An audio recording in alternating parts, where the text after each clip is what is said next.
Good morning students. आज का जो हमारा इकोनॉमिक्स का टॉपिक है वो है आपका consumer behaviour and its principle. Consumer behaviour क्या होता है कि जब भी आप किसी मार्केट में जाते हो तो आप क्या करते हो, आपको दो चीज़ें होती है आपके पास, या तो आपको सेटिस्फेक्शन होती है या वो आपको सेटिस्फेक्शन नहीं होती। जैसे मान के चलो कोई चीज़ आप खाने जा रहे हो कि भाई मुझे ये चीज़ खानी है, पिज़्ज़ा वगैरह कुछ भी लगा लो आप।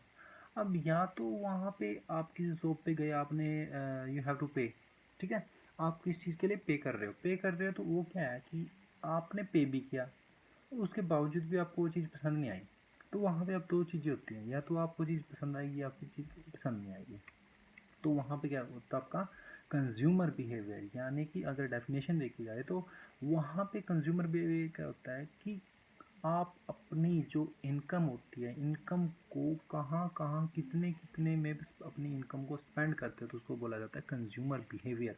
यानी कि आपकी इनकम का हिस्सा जब आप एक पर्टिकुलर जगह पे स्पेंड करते हो वहाँ पे, बट उसमें क्या होनी चाहिए, आपकी मैक्सिमम क्या होनी चाहिए, सेटिस्फैक्शन वहाँ पे होनी जरूरी है, ठीक है ना। अब इसमें क्या होती है, एक वर्ड आपका यूटिलिटी। यूटिलिटी क्या होती है, आप क्या करते हो, थोड़े में मैक्सिमम करने की कोशिश करते हो, यानी कि आपके पास पैसे कम है बट आप उसको मैक्सिमम आप करने की वहाँ पे कोशिश करते हो, उसको बोला जाता है यूटिलिटी। उसके बाद आता है आपका डिमांड।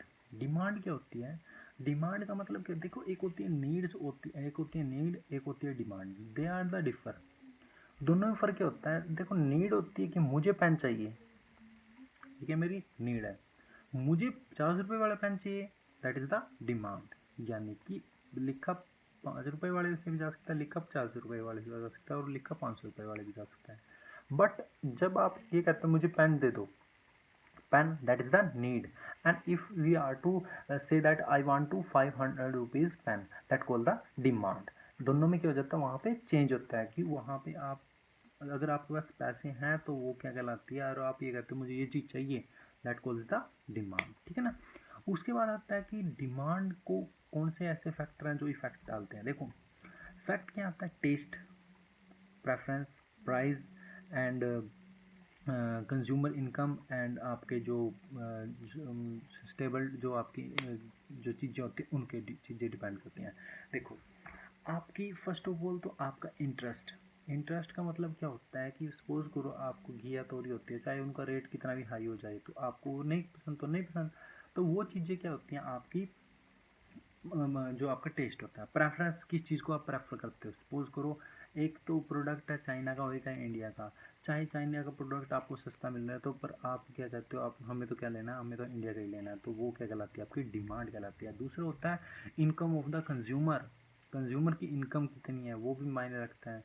अगर इनकम आपकी थोड़ी है तो आप क्या करते हो, वहाँ पे नीड करते हो, अगर आपकी इनकम ज़्यादा है तो आप वहाँ पे कन्वर्ट कर देते हो आपकी डिमांड में, ठीक है ना। उसके बाद आता है आपका law of demand. Law of demand में क्या होता है, लॉ ऑफ डिमांड में क्या होता है, अपोजिट होता है। अगर आपकी इनकम कम है तो आपकी डिमांड क्या हो जाती है वहाँ पे, इसमें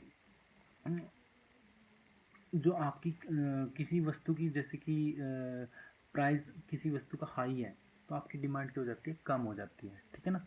ये क्या होता है, लॉ डिमांड का क्या होता है, नियम होता है, लॉ ऑफ डिमांड होता है। इसमें क्या, अगर किसी वस्तु की कीमतें ऊंची हैं यानी कि हाई होगी तो आपकी डिमांड क्या हो जाती है, लो। अगर उस चीज़ की कीमतें क्या हो जाती हैं, लो हो जाती हैं तो आपकी डिमांड क्या हो जाती है, हाई हो जाती है। अब मान मॉल वगैरह में आप तो 60% डिस्काउंट और 80% डिस्काउंट, तो आप भाग के जाते हो तो ऑटोमेटिक उस चीज़ की डिमांड बढ़ जाती है। उसके बाद क्या है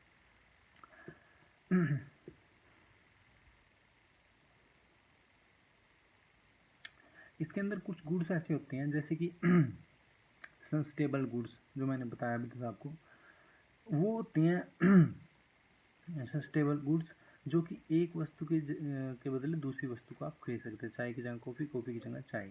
उसके बाद आते हैं गिफन गुड्स। गिफन गुड्स होती हैं जो कि जिनके प्राइस बढ़ने पर वो क्या होती हैं, बढ़ जाती हैं। यानी कि लाइक आपका गोल्ड लगा लो, गोल्ड के रेट जितना भी इंक्रीज होगा तो उसकी क्या होती है, डिमांड वहाँ पे इंक्रीज होती जाती है। That means the normal goods होती हैं जिनको आप घटिया वस्तुएं बोलते हो। ये ऐसी वस्तुएं होती हैं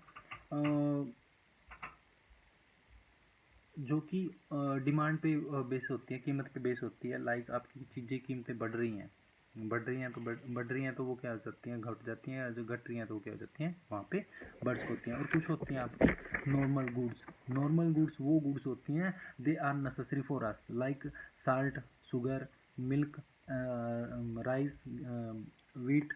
तो ये सब चीज़ें क्या होती हैं, they are the basic need, चाहे उनकी रेट हाई हो या लो, हमें क्या होता। अब मान के चलो नमक का रेट क्या है, नमक का रेट आसमान छूने लग गया, पर आप उतने खरीदोगे जितनी आपको जरूरत। अब ये थोड़ा ना कि नमक के दो दो चम्मच से डालना शुरू कर दो सब्जी में, ऐसे तो नहीं होता ना। तो आप उतना ही डालोगे जितनी आपकी वहाँ पे जरूरत होती है, ठीक है। तो आज के लिए इतना ही था। इसके अंदर जो ऑल ओवर इसके अंदर मार्केट डिमांड भी आता है, बाकी चीज़ें आती हैं, मैं आपको नेक्स्ट लेसन में आपको पढ़ा दूंगा, ठीक है। Thank you.